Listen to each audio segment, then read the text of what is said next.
Hey everyone, you ready to dive deep into growing that business? I'm ready. Let's do it. We're tackling Grow Your Business by the Entrepreneur Media team today. Got all your notes and highlights right here. Awesome. And you know what I love about this book? It's not about starting from scratch. It's about taking what's already working and, turning it into something amazing. Yeah, absolutely. It really emphasizes that mindset shift. You go from just running your business to really building a system that can practically run itself. When I was reading that, it really made me think about, all the crazy stuff businesses have gone through, especially post-COVID. It's the book was written for all that disruption. That's so true. Remember remote work and then, inflation and, supply chain nightmares. Yes, it was a lot. But those businesses that made it through, those that thrived, it wasn't just luck. They were ready to adapt. You know what I mean? They had the systems in place to handle it. So it's not even just about wanting to be bigger. It's about building something that can actually scale, right? Exactly. That's where that lasso model comes in. Remember that. You highlighted that. Oh, yeah. The lasso model. Such a great framework. I thought it was really cool. It breaks it all down, all those essential pieces for scaling: lead acquisition, automation, systems, sales processes, and optimization. 5 key areas. Okay, so lead acquisition, that one seems pretty straightforward, right? Get those customers, get them in the door. Right, but it's more than just marketing. It's about having that consistent, predictable way to attract those perfect customers.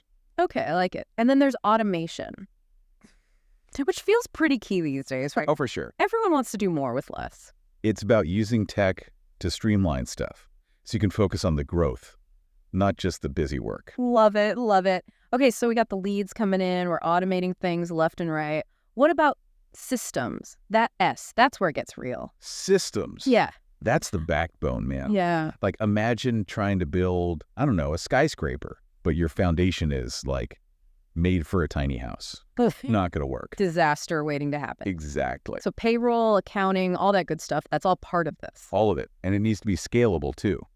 You remember that cookie business example? Oh, yeah. They tried to do that whole subscription thing, but they just weren't ready to handle the orders. It's easy to get caught up in the excitement, but they're systems.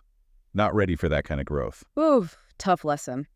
All right, so we've got late acquisition, automation, systems.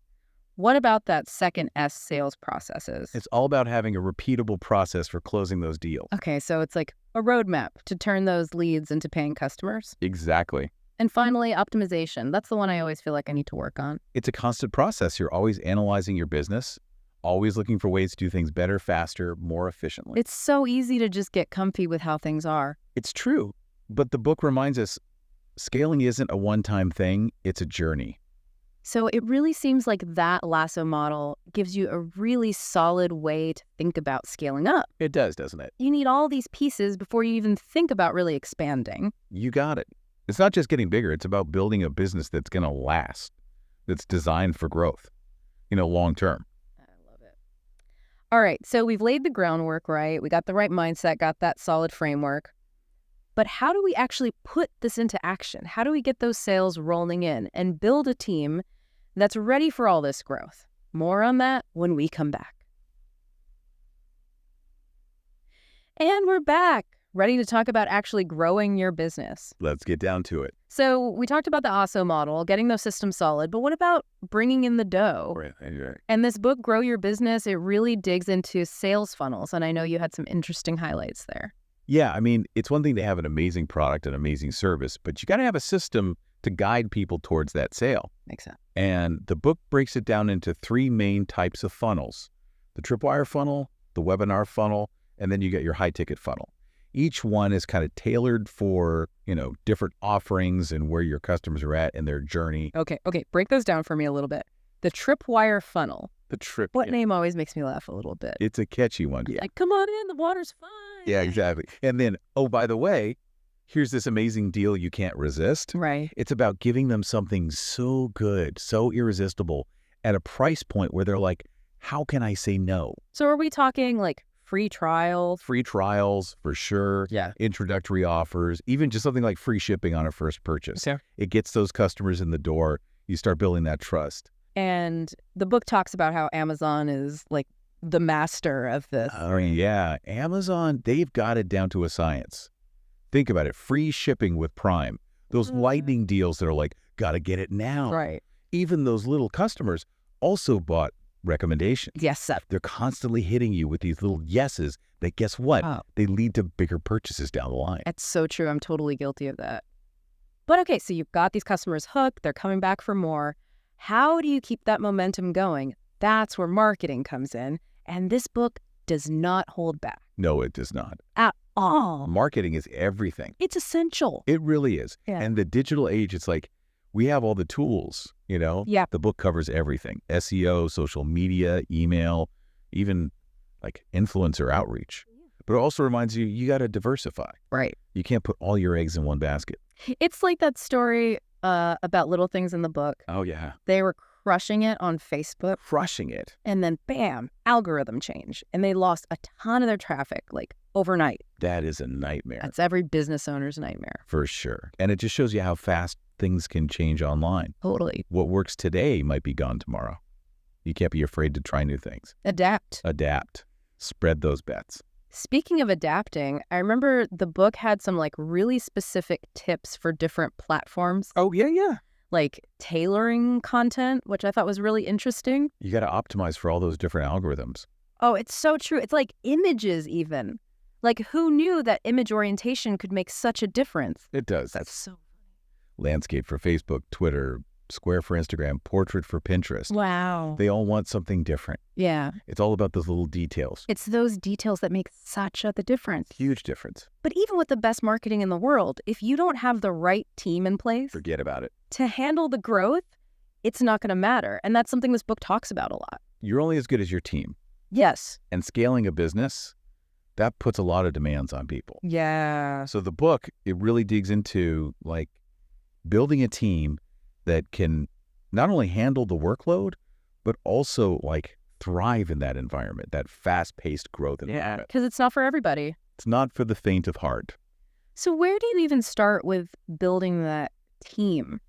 I think it starts with leadership. Okay. I remember that line from the book. It said, employees don't leave companies, they leave their bosses. That's rough. It's a hard truth, It's so true. but it's a good reminder that as a leader, you set the tone right. For everything, The book talks about clear communication, creating a positive work environment, which is so huge. empowering your team, letting them take ownership. Yeah, it's about building a culture where people feel good. Exactly. Where they feel valued, where they feel supported. Yeah, where they're excited to come to work. Exactly, because if they're not feeling it, your customers will feel it too. Oh, yeah. It's all connected. Everything's connected. So we've got the sales funnels bringing in those leads. We've got the marketing keeping that momentum strong. Our team, they're firing on all cylinders. We're cooking. But how do you keep it going? How do you keep this going for the long haul? Right. What about the potential pitfalls of growth? We'll explore all that when we come back for our final part of this deep dive. All right, we are back for our final stretch of this deep dive into scaling your business. Yes. We've covered so much already. Yeah. I mean, we talked about nailing down those systems with that lasso model, fine-tuning those sales funnels. We even talked about how to build a team that can, handle all the growth. Right. But, like any seasoned entrepreneur will tell you, the journey's just getting started. Totally. Yeah. And the last part of the book that we're diving into today, this really stuck with me. Yeah. It's less about, what you should be doing to scale and more about those traps to avoid. Okay, now you've got me intrigued. What kind of traps are we talking here? Well, one of the biggest ones is like holding on to what used to work. Okay. Mm-hmm. It's tempting to think if it ain't broke, don't fix it. Right. But what got you to this point, it might not get you to that next level. Yeah, it's like using the same map to like navigate a whole new place. Exactly. And kind of along those same lines is holding on to stuff that just isn't working. Okay. An old product, a marketing campaign that's like lost its spark. Right. Even a team member who's, I don't know, maybe not the right fit anymore. Yeah, that's a hard one, especially if you're like someone who's really loyal.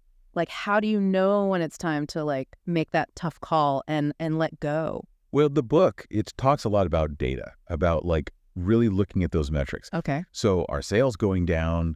Are customer complaints going up?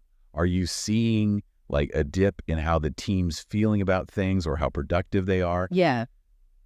those are all signs. Something needs to change. It's not always just about the numbers, right? Right. It's also about trusting yourself. Absolutely. If something feels off, You built this business. it probably is. You know it better than anyone.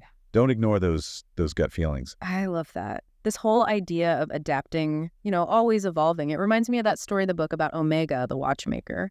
They teamed up with Swatch Oh, yeah, yeah. to do like a budget-friendlier version of their moonwatch. Right. To Yeah. reach like a whole new audience. That's smart. It was brilliant. Right. But then, oh man, the demand, it went through the roof. They weren't really ready for it. It's like even when you're doing the right things, it doesn't always go smoothly. Right. It's about like constant assessing, adapting. Yeah, making sure you have that infrastructure to support that growth. Oh, and speaking of infrastructure, we have to talk about you. Oh. The book talks about how 72%, that's a lot of entrepreneurs, experience mental health struggles. Yeah, it's real. And like running a business, scaling a business, that's exciting, but it's a lot. It is a lot. It's Right. exciting, it's demanding, and you can't pour from an empty cup, as they say. So true. Taking care of yourself both mentally and physically, that's not selfish. It's like vital.